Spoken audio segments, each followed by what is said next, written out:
Russia's Federal Security Service, FSB, claims to have thwarted a plot by British and Ukrainian intelligence operatives to hijack a MiG-31 fighter jet armed with a hypersonic Kinzhal missile. According to the FSB, the plan involved bribing a Russian Aerospace Forces pilot to defect with the aircraft.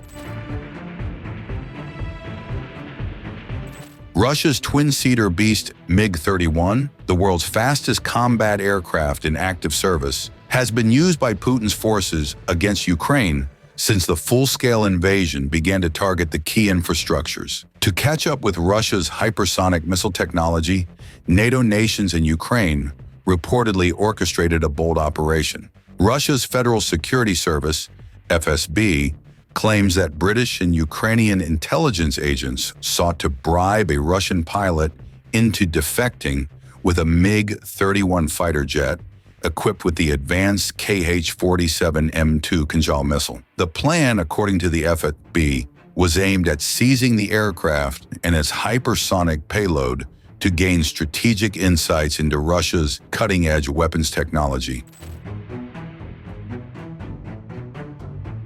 The aircraft was allegedly to be flown to NATO's Mihail Kogalniceanu Air Base near the Black Sea port city of Constanța in southeastern Romania to frame Russia for aggression. The FSB accused Amsterdam-based investigative media organization Bellingcat of involvement in conducting an investigation through an undercover employee. He reportedly offered Russian pilots Western citizenship of their preferred country and asked them to fly the plane with a Kinzhal missile out of Russia and land it in a NATO nation.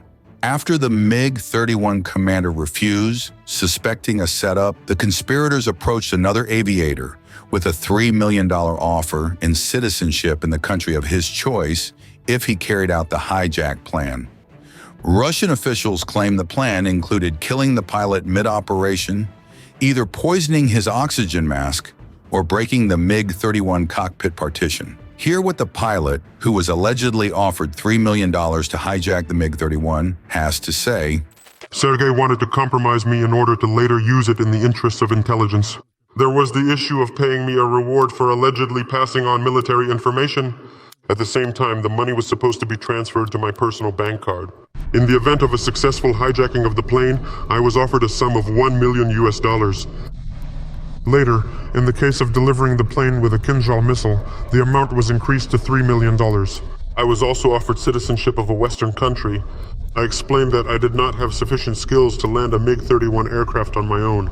Alexander arranged a phone conversation with a Ukrainian Air Force pilot who, after verifying that I was indeed a member of the flight crew, tried to teach me how to land the plane online.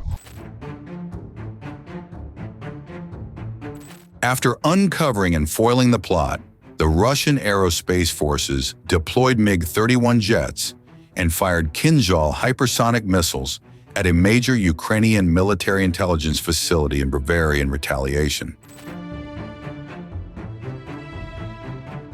Russia's twin-seater MiG-31, the world's fastest combat jet, has been deployed by its aerospace forces to strike key Ukrainian targets and patrol national airspace. Armed with the Kh-47M2 Kinzhal hypersonic missile, known to NATO as AS-24 Killjoy, the modified MiG-31BM delivers exceptional speed and power. The Kinzhal, or dagger, has a range of 460 to 480 kilometers and can reach Mach 10, carrying either conventional or nuclear warheads. Its effectiveness in Ukraine has drawn keen interest from NATO nations, including the US, which are racing to advance their own hypersonic technology.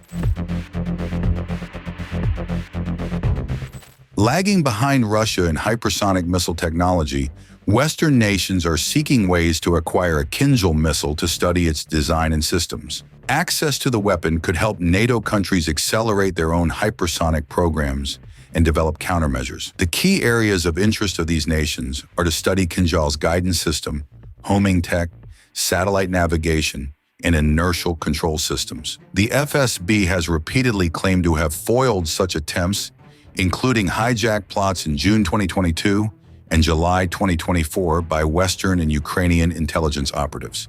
Watch Putin's address on November 5th on Russia's nuclear capabilities and ongoing developments. A new generation of weapon types is already being developed based on such power units. Moreover, work has begun on the next generation of cruise missiles with nuclear engines. Their speed will be more than 3 times the speed of sound, and in the future, they will become hypersonic. We recently discussed this with some of the colleagues present in this hall. The work on the Poseidon device is closely connected with the development of the Brovary as well. The technologies used in them, many of the innovations are unique and complement each other. Of course, the creators of Poseidon also had to solve specific challenges related to managing the underwater complex. I mean the advanced materials units and components specifically required for this product, which enabled high speed and a great diving depth of up to 1,000 meters. And as for the speeds, they are several times higher than those of all modern surface ships. I want to especially emphasize this. Such technological breakthroughs do not emerge out of thin air. This is without a doubt the embodiment of the hard work and talent of many generations of our great compatriots who began and persistently carried out such research back in the second half of the last century.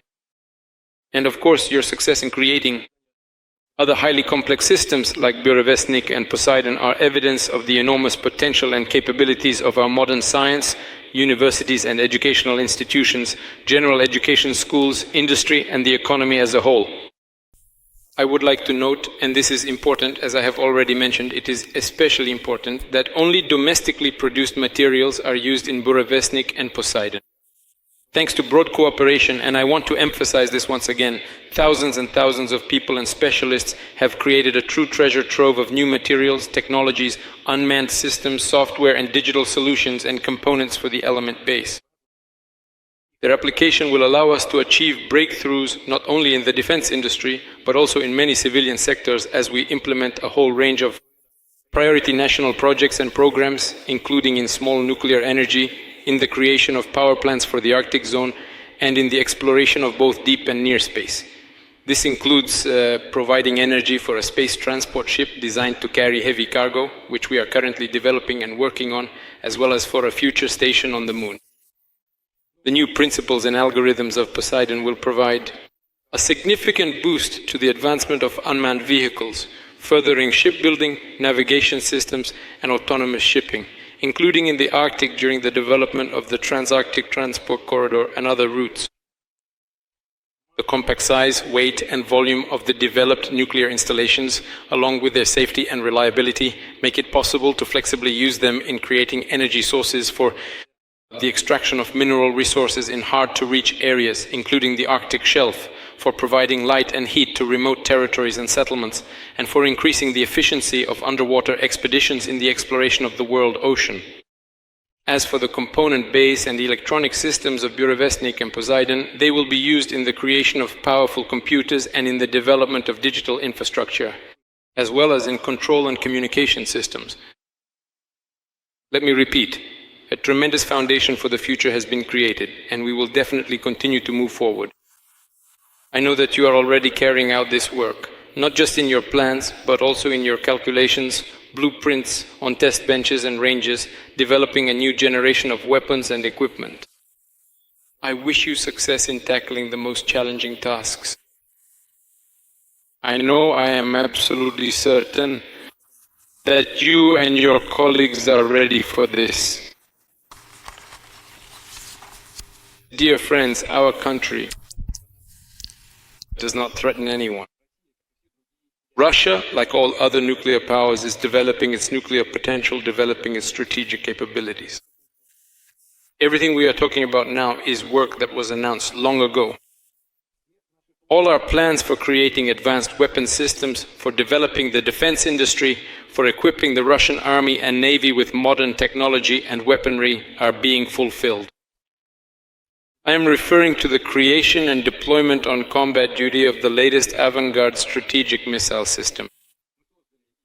We have created and deployed and begun serial production of the Oreshnik medium-range missile system and have equipped our intercontinental ballistic missiles and submarine-launched missiles with modern systems, overcoming missile defense systems. And this year, we will put the Sarmat heavy intercontinental missile system into trial combat duty, and next year it will be placed on full combat duty. And finally, the reason why we have gathered here today.